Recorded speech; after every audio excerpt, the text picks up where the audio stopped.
Ассалаумағалейкум. Қытайда туыс-туғандары жазықсыз ұсталып, сотталып жатқан ағайындар, барлықтарыңызға сәлем. Мына бүгін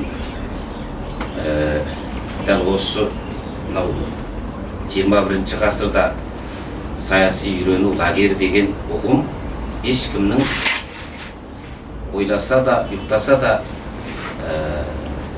ешкім ойлап жете алмайтын, ұйықтаса түсіне кірмейтін нәрсе.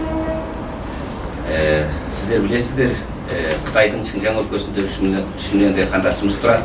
Ол жерде автономиялы облыс бар, Іле, Алтай, Тарбағатай аймақтары бар. Қытайдың Шинжаң өлкесінде және басқа да, қазақтан басқа да ұйғыр, доңған, татар, қырғыз, өзбек сияқты ұлттар жасайды. Қытайда ұлттық территориялық автономиялық заңы бар. Онда аз ұлттардың тілі, діні, ғибадаты сақталады және дамытылады деген. Аз ұлттардың аз ұлт мектептері, қазақ, ұйғыр және басқа аз ұлт мектептері, Қытай тілді мектептері түгеліне қосылып жіберілді.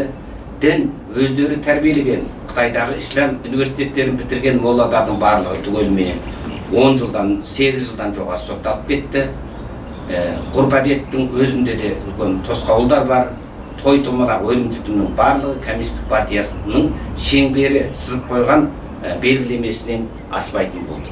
Сонымен бірге 2017-тен бастап осы атажұрт еріктілері қолға алған үлкен жұмыстың бірі сол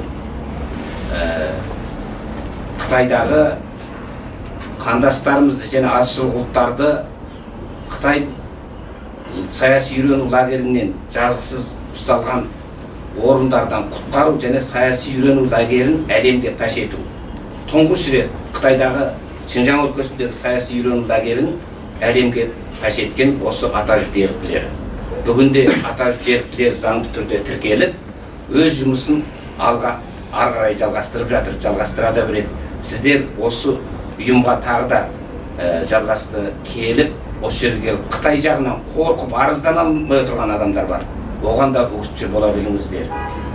Сонымен бірге бұл арыз армандарыңызды Қазақстан сыртқы істер министрлігі арқылы, Қытайдағы консул арқылы Шинжаң үкіметіне және халықарадағы Еуропа және Америкадағы кісілік құқық қорғау ұйымдар арқылы бүтін әлемдік ақпарат құралдарына жеткіземіз. Рахмет.